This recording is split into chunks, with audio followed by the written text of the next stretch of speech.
be having someone come in from the I Jacksonville Sheriff's hope y'all Office can hear this evening that. to talk to us, to kind of walk us through what this looks like from a law enforcement perspective. What is the first thing you do? Do you lock it down? Who can kind of give us an inside look at what exactly Tallahassee police officers are dealing with right now? Yeah, and I mentioned earlier before you got on set that FSU actually does Ooh, an this look kind of active shooter funky preparedness here. class, and part of what they go over, it's a 1-hour course, and part of what they go over is the This law looks enforcement response, so funky that people know here. kind of what to expect. Because we see you have the campus police, you have the local police, and you also have those federal resources that will swarm that campus, and any other partner agencies that want to that can assist usually will. And so they'll be interested to get that perspective from a local law enforcement officer, kind of about what we can expect to be playing out on the FSU campus for hours and days to come. Exactly. And we have a crew of our own right now on the way. Our own state and local government reporter, Jake Stofan, is in the car on the way to Tallahassee. Jake, what can you tell us about what you've been able to hear so far? Let's hear what they're saying. Well, you guys all heard the interview I obviously did with Madison there, who's from Fleming Island, my hometown, currently at FSU. She was very close to the student union, but according to her, she actually didn't hear any of this transpire. She had just walked by the student union about 30 minutes prior, and when she got back to her dorm, she got the text alerting her that there was a danger on campus. We're coming down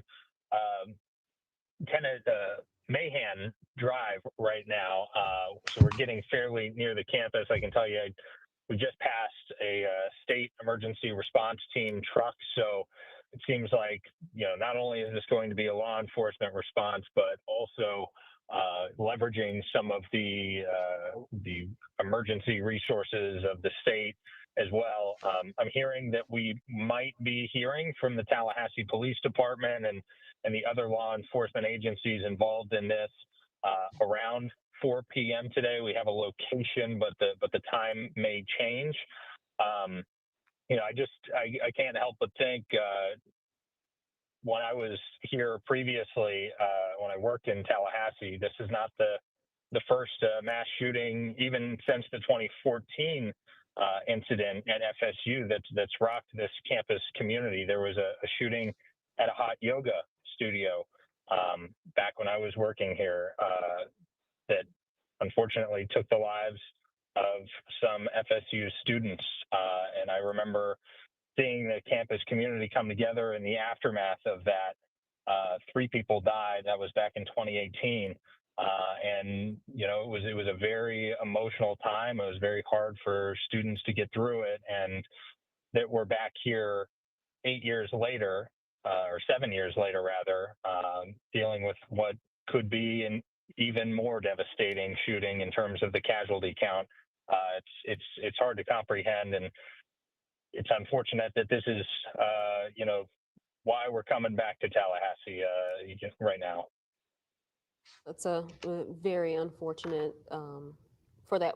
In Tallahassee, it's a college town. It's a lot of people there when school is in session, but to have gone through that many incidents for that size of a community, that's just really heartbreaking. And you can just really hear it in Jake's voice. Guys, I'm getting ready to talk put about on the investigative component. There is a mental health component to this as Absolutely. well. And a those live resources, view we've of already it, seen FAMU talking about it, even here at like home, we UNF. missed so much and I'm sure of more it. announcements will be made from FSU to make sure that students, faculty, anyone impacted by This this is will be able to live, get but those it's not showing resources much. to process this kind of tragic and devastating situation on a college campus. Absolutely. And we're hoping to talk to former Mayor Lenny Curry here in just a moment. He's going to be calling in. He has his son is a sophomore. Oh, he is on the line right now. Mr. Curry, can you tell us a little bit, just what's gone through your head when you heard this? You have a son on campus there. I do. I was actually just pulled in to have lunch at a restaurant, and my wife sent me a text that had the alert of an active shooter, and she let me know she couldn't get a hold of our son. She was trying to reach him via his phone, text messaging. Fortunately, when he was in middle school, I joined him on Snapchat because he's pretty quick on that, and I messaged him, and he got back to me right away and let me know that he was hunkered down in his apartment. Obviously, nightmare, not knowing what's happening, having a student on campus. And now I'm just sitting watching wondering what's happening, and can't imagine what parents and families that either are victims or those that don't know even where their children are right now and heard from them. Yeah, and we're so glad that your son, that you heard from him, that you were able to find that alternate way to hear from him, because that's a part of sometimes what happens in the chaos. So many people are trying to call out if they even have their phones. And Mayor Curry, I know you were in office in the aftermath of that 2014 shooting, and so fast forwarding a decade later, and to know that that community has experienced this again, what is your message to the FSU family and those in Tallahassee? Guys, I'm going to go ahead and turn to a different news outlet, and I'll hold on to this one since but I'm trying to find one that's talking more about it. Give us a little more information. Seems like some people were injured. So that's what I'm trying to bring up. I think let me just see.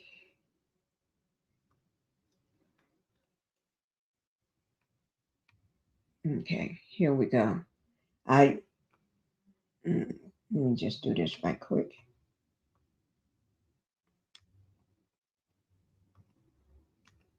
Okay. This is with live news. Here we go. Ooh, my voice. Okay. This is live though. In custody, we do know that there are at least 6 people injured. I want to put up just this, a post from Fox 35 in Orlando saying a suspect in custody, multiple injured, reported following this active shooter incident on the campus of Florida State. Of course, we were following it very closely for the better part of an hour and a half, 2 hours now since this happened at that student union location. Again, this is just some of the scene we are watching here as it happened. You can see there the cross streets, Dewey and Tallahassee, the major thoroughfare right adjacent to this student union section. Let's take you right now out to our Fox 35 team in Orlando as they dive into this, get some perspective from a former sheriff's detective. Let's listen into this here on Live Now from Fox. She said that they're moving the kids now with their hands up to a different location. She said they are asking them to move with their hands up, which I guess, Jamie, obviously that is just so that so the officers know that these are kids, right? Just kids that are moving across campus. There's nothing to be concerned about. She said they are now taking them by bus to the Civic Center. The Civic Center, they're in Tallahassee, and she said, I'm praying that this is now over and she'll finally be able to go home. But again, this just goes back to what you were saying, Jamie, earlier about having to secure, as you said, like a small city, which is what, Florida State campus is. It's a large area with a lot of kids. Yeah, I mean, the hands up, we've seen that in all of these events that we've covered over the years. And, that's a student safety thing. It's a police safety thing. You just don't know, and you cannot second guess that the scene's cleared. So you have to be 100% sure all the time. And, the good thing is these students are now being bused to reunify and to decompress and hopefully to start speaking to some counselors immediately. But, keep in mind, these eye and ear witnesses, they're going to continue to go through this, guys, because they're now going to be interviewed by law enforcement as part of that crime scene. So it's a lot of trauma, 360, if you will. It's a nightmare for these students. God bless them. Yeah, it's just frightening. Yeah. At Action Behavior Centers, we provide.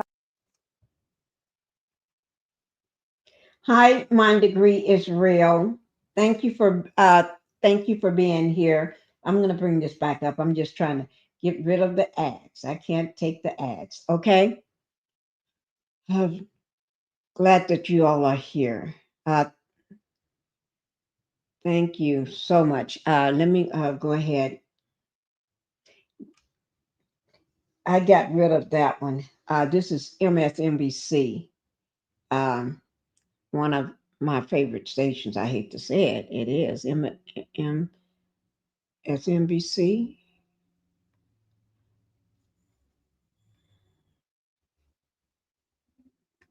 Okay, here we go, guys. I got it muted for you all. Not muted. I'm gonna unmute this for you all. This just happened just today, a little while ago. Of a shooting on the campus of Florida State University. Now, it is still very much a fluid situation with local police and the FBI on the scene, among other law enforcement. But here's what we know. At least 6 people have been hospitalized. No word of any fatalities. Among those 6, 1 is in critical condition. The rest are serious. 1 person has been taken into custody. Our own Tom Winter called it a relatively self-contained situation. Police have told him there are no indications as of now that this is a large-scale event. We do know that the incident happened near the campus student union. A shelter-in-place order was issued for the campus. Classes have been canceled for the day. And we just got new video. Here it is, showing the moments right after that shooting alert went out. You can see students, backpacks on, sprinting down the street as sirens blare loudly in the background and emergency responders come to the scene. There's another chilling new video. It shows the situation that unfolded inside of a campus building. Lines of students walking down the hall. They've all got their hands in the air. Joining us now, MSNBC medical contributor Dr. Kavita Patel. Here with me on set, former senior FBI official Christopher O'Leary and NBC's Emily Aketa, who has been following this story for us.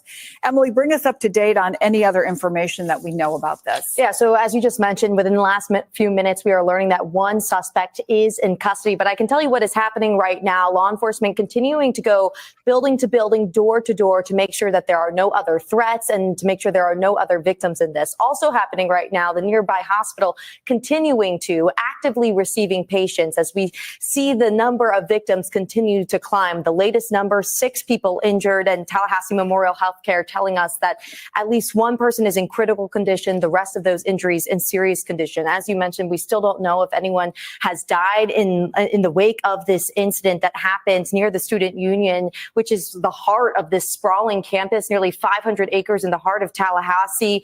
The student union with multiple floors. It's a gathering place, a community center for not just students, but also faculty. You can see the footage showing the chaos on the scene on the ground there as students running from the scene, even seen running through traffic there. It sits between 2 pretty busy roadways. One student described seeing a student being carried out on a stretcher, she said. Also, some people being transported, carried in office chairs. This all comes since the first alert that we got from FSU, coming just right after 12 o'clock noon, 12:01, saying an active shooter has been reported in the area of student union. Police are on scene or on the way.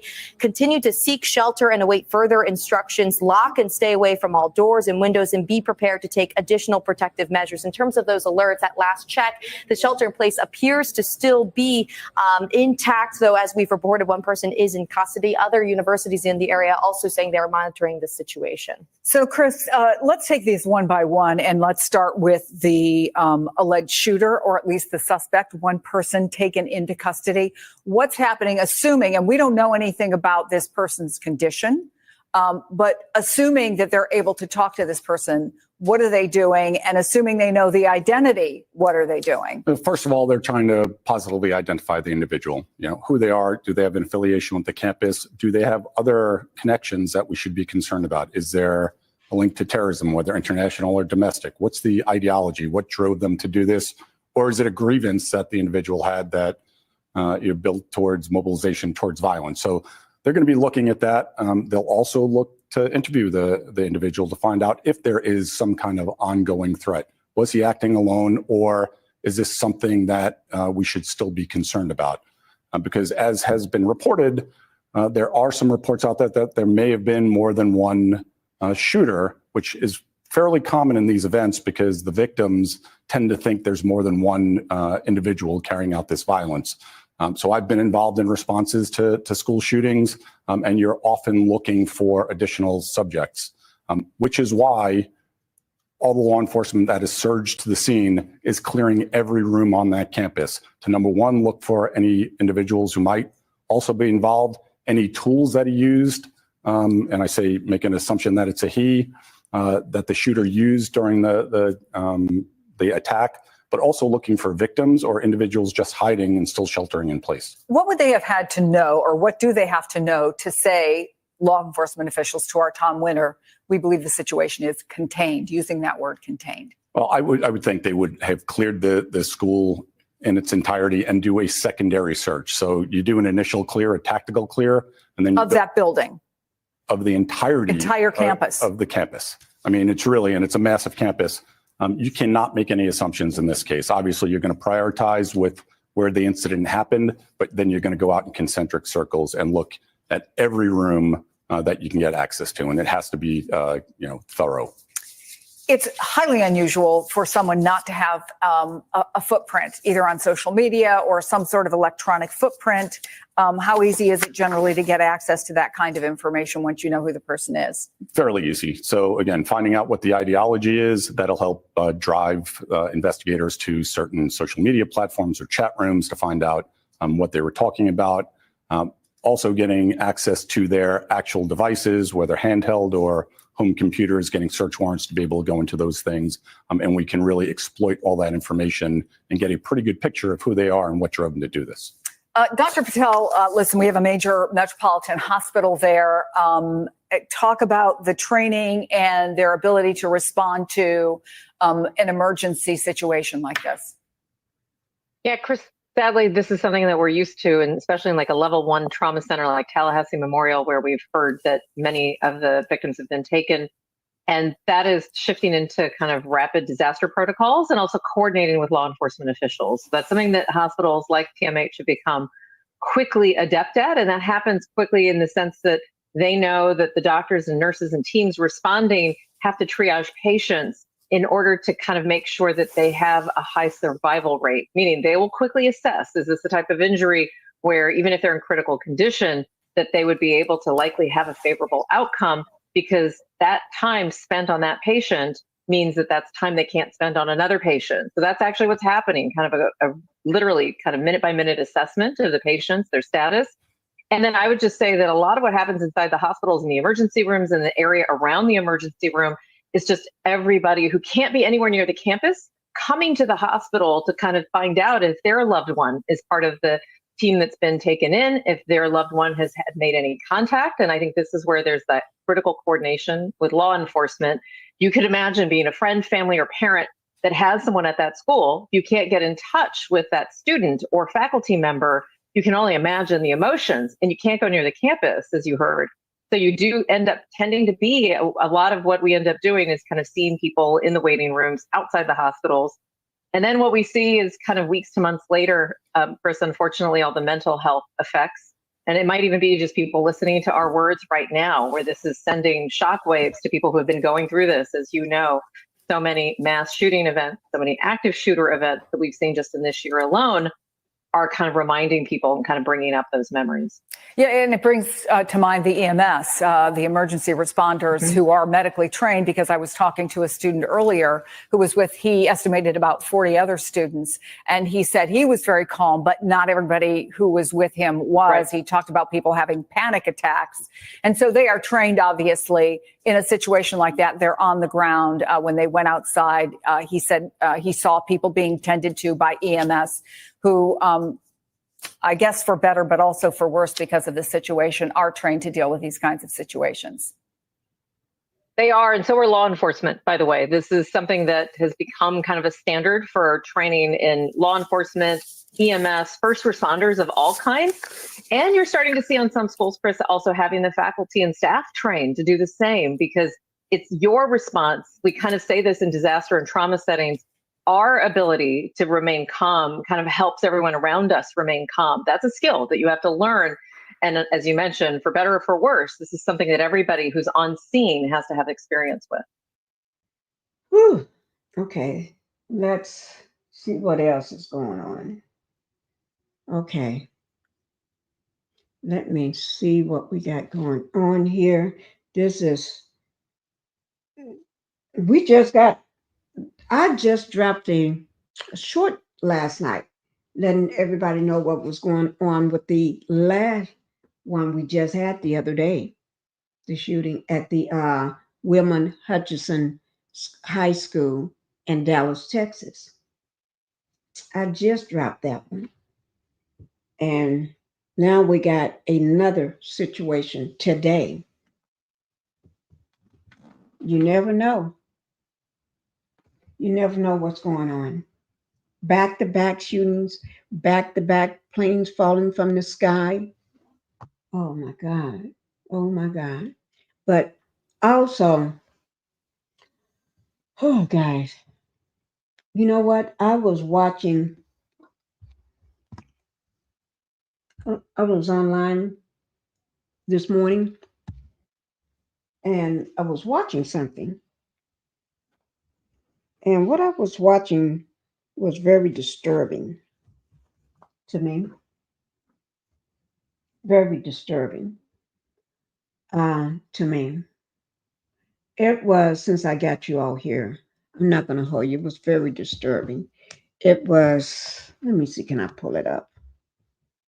Let me see, can I pull it up so y'all can see it? Then we'll be going. I just want to pull that up. Let me just.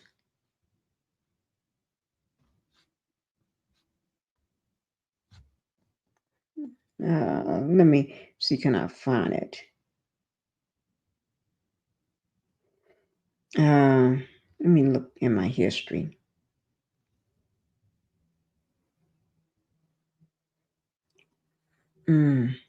But okay, what it was basically, it was how people are, not just other people, but people are being gathered, can be gathered up, should I say, and this is allegedly, can be gathered up, taken from wherever you may be standing or going, and you end up without a trial, allegedly, and you're being put on a plane, allegedly, and shipped to El Salvador prison, allegedly, to a foreign prison, that they ain't gonna let you out unless somebody tell them, okay, you can send them back. It was a mistake, you can send them back. But more than likely, you may not get back. And you then, because although you haven't committed a crime, there's no crime that you committed, but you're not going to get back. Because only way you're going to get back if somebody say, okay, send that person back. Okay? But otherwise, you just stuck. You just stuck there. Okay? And let me see, can I bring up that little short video? It's a short video. Let everybody know. If anybody didn't hear the young man, he has been, he turned himself in. He turned himself in for the Wilman Hutchinson shooting at the high school in Dallas, Fort Worth. He was 17 years old. His name is Tracy Hayes. And he turned himself in by because his family member called a hotline for the help of urban specialists, and that's how he turned himself in through them. Called them, and then they facilitated that. And he's right now sitting in jail on a $600,000 bond. So, yeah, and he is a black young man. So I know that's devastating to his family. It's devastating to the people that was pow-powed and and not knowing whether they're going to live or pass. And it's devastating for their families to have their child pow like that for just going to school. Now you got the same thing for Florida. At the Florida school district, people are just being pow no matter where you are these days. And that is, when I say crazy in itself, it's crazy. You don't know what to do with your kid. You don't know whether you can send them to school or whether they need to stay home with you, because they go out of here, out of your sight, they may not end up back home.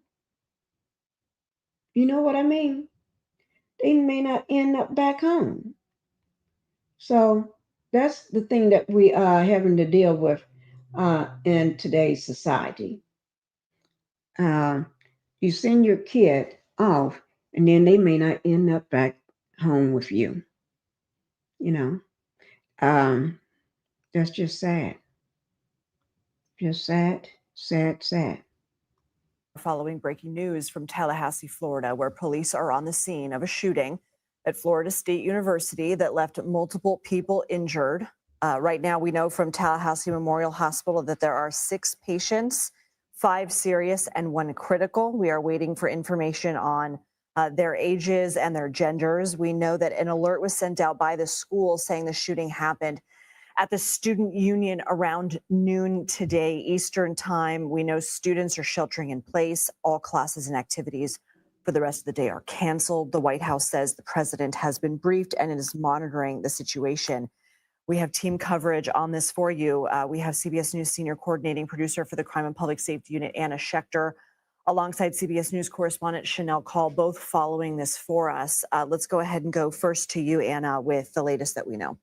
Well, you just cited those numbers. The latest confirmed information that we have from the local hospital: 6 patients, 5 in serious condition, 1 in critical condition. We've also learned that a suspect, was injured and is in custody at this time. We've seen footage of students being cleared out of buildings, but that is a large area to clear, so that process is ongoing. There are multiple local, state, and federal agents on the scene. The process of clearing that continues. The investigation has already begun into the suspect. Going to be looking at motive. We are in very early stages. This is all fluid. We are waiting to see if those numbers I cited earlier climb. But at this time, we've got 6 patients in the hospital. Can you repeat the part about the suspect? I think that's important. Sure. The suspect that we know of was injured and is in custody. And investigators now are going to develop a timeline looking at the minutes, hours, days, and weeks leading up to the shooting. So they're looking at motive. They're looking at how the individual obtained the weapon. And then, of course, exactly how this individual carried out the shooting. There are already eyewitness testimony coming in about hearing shots, hearing multiple shots around noontime at the student union at Florida State University. So obviously police are going to want to get in touch with all those people who are posting, talking to local news organizations about what they saw and what they heard. This is all part of an investigation, and police do not want to corrupt that investigative process that will be part of a prosecutor's case that they will build against that suspect. And that shelter-in-place order is still in place, right? Can you tell us what happens during a shelter-in-place order at a major university like this? Absolutely. The order was to stay in your room, barricade the door, lock the windows, do not move from the place that you are in at this time. What happens in a university like this, you have multiple dorm rooms, classrooms, and what police will do is they will go room by room and clear each room. What does clear mean? They have to determine whether there is no other threat. That's part of the clearing process. They will have students, faculty, and staff raise their arms, sometimes even lift their shirts to make sure that nobody else has a weapon. And with their hands up, they will exit the room And then if they're on a higher floor, they will descend the stairs, and there will be multiple law enforcement officials at every place to kind of guide a line of people slowly walking out. Very important for students, faculty, and staff not to run to create a situation of chaos, because that could lead to another tragedy. So far, what I have seen from footage there, students and staff are following those directives. I know that for anybody who might just be joining us, we are following breaking news of an active shooter situation at Florida State University in Tallahassee.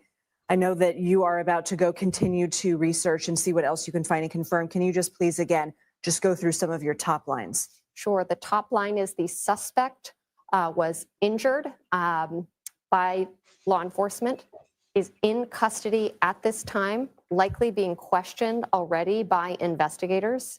There are 6 patients who were injured being treated at a local hospital. 5 are in serious condition. 1 is in critical condition. We will likely continue to hear more in the next hour or 2 about those victims. At this time, that is the information that we have confirmed. Okay, Anna Schechter, thank you so much, senior coordinating producer for our Crime and Public Safety Unit. We appreciate that. Let us know what developments you have. I want to go now to Department of Justice correspondent Scott McFarland, who is also following this from our Washington bureau. Scott, what is the latest that you're hearing from the multiple agencies that are involved? Yeah, we're getting the type of details with which we've become all too familiar in these shooting responses. The Alcohol, Tobacco, and Firearms Bureau is there. The FBI's resident agent in Tallahassee, the field office in Jacksonville. There's local law enforcement. There's state police there. There's this multi-layered law enforcement response. But some of this has such ominous echoes to things we report in far too frequently. The emergency student reunion facility is the Donald Tucker Civic Center. That's where students are urged to go if they can't get to where they're living or if they can't get to an off-campus site. The Donald Tucker Civic Center is the site of the spring commencement in a few weeks for Florida State. We also know that an alert went out to students to shelter in place, get behind locked doors if you can. We hear that all too frequently as well. That alert went out at about 12:01 p.m. Eastern time. According to our CBS News reporting, Lindsay, the Tallahassee Police Department had scheduled for 12 p.m. today an emergency drill about which they notified the campus and broader community. An emergency drill that would have, quoting here, loud bangs, explosions, and sirens, which could potentially have caused some people to conflate the drill they were notified about with the reality of the response to this mass shooting. Then you heard what President Trump said while addressing the press in the Oval Office. He said, "It's a shame horrible things like this take place," and that he'll speak more about it at a later time or later date. The FBI director, the U.S. Attorney General have all been notified and briefed. So is the Secretary of Education and directors of other relevant agencies. Scott, I know that we at this point don't have any connection between this announced training exercise and the shooting. There's no link that we know of at this point, but it certainly does, and I'm sure you have the journalistic mind where questions are constantly pinging in your brain, that yes, on one hand, of course, they have to announce things like this because you don't want to spook the public. You don't want to cause panic if they're hearing or seeing things. But on the other hand, you have somebody who could have nefarious motivations, who could be seeing a public alert like this. Yeah, it's a best practice to notify when you're going to do a drill. Goodness, we get so many of them here in Washington, D.C. with the Capitol and the White House complex and several dozen law enforcement agencies. They alert you if there's going to be aircraft flying overhead or sirens so that you don't misinterpret it for a real emergency. There seems to be a rather troubling coincidence today where the alert went out for a 12 p.m. to 8 p.m. drill in which there'd be loud bangs and sirens and noise from a law enforcement training exercise within a few miles of where the actual response happened. And we do know that emergency message was sent to the campus community. In fact, it's actually now posted on the Tallahassee Police Department Facebook page. This was available to anybody and could have caused some initial confusion. But just judging by the number of law enforcement agencies that say they have a foothold there on the campus, from state, locals, and feds, there's obviously a very vibrant law enforcement presence on the campus now. Scott, earlier in our CBS News special report, you essentially said that lunchtime would be rush hour for the student union. Anyone who stepped foot on a university campus can certainly agree with that statement. But can you elaborate again on this student union in proximity to the rest of the university and what you know about the layout of this campus? The student union is going to be where you want it to be, right in the center of campus, where everybody can congregate. Student unions have what you need at the lunch hour, lunch. But also, this is one of those days, right, on a college campus. It's a Thursday afternoon in the brilliant sun in Florida. You're going to have any number of students outside, not in their dorms, out and about. You're going to have visiting students there for tours, and we've heard reports of tour groups or people on tours being nearby, as you'd expect late in the semester on a Thursday. And this all comes back of the napkin math about 15 days until the spring commencement. We're near the end of the semester when everybody is, on campus and active. Okay, guys. Okay. Let me just say this. We know that the shooter is in custody. He has been wounded by the officers, but he is in custody. And they're just, the campus is closed for the day. They shut the campus down for the rest of today. About 6 people, I think it was 6 people that got injured, and 1 critical, and the other 5 is serious. And so I think the police department and everyone that's working the scene got everything under control. They're just trying to make sure everything is clear and stuff. So, whew, guys, it's another one for us. Okay. Hi, Doreen. Good afternoon to you as well. We just got through watching an live scene from Florida State University, where we had an active shooter on campus. As I said, it's for all the students was ordered to shelter in place at the university. The shooter has been, he is in custody. He is wounded. He is wounded by officers allegedly, and the school, the campus is going to be shut down for the rest of today. And so, I've tried to bring it to you as quickly as possible, and I am truly sorry about the mishap this morning trying to get it started. But let me see if something new coming across her desk. Civic Center as the student reunification point. How does that work when there's a current shelter-in-place order? Yeah, I think the reunification points are typically for students who may not be able to get access to where they initially were, or those looking for a safe place to congregate. Those often work in synchronization with lockdown orders. Okay. Can't speak to the volume of people going there, but the public announcement was noteworthy. And so too are all those alerts, aren't they? You hear about these alerts that go out to people's phones in a way that we never had when we were college age. Yeah, we didn't have those. But I'm going to go ahead and end, but anything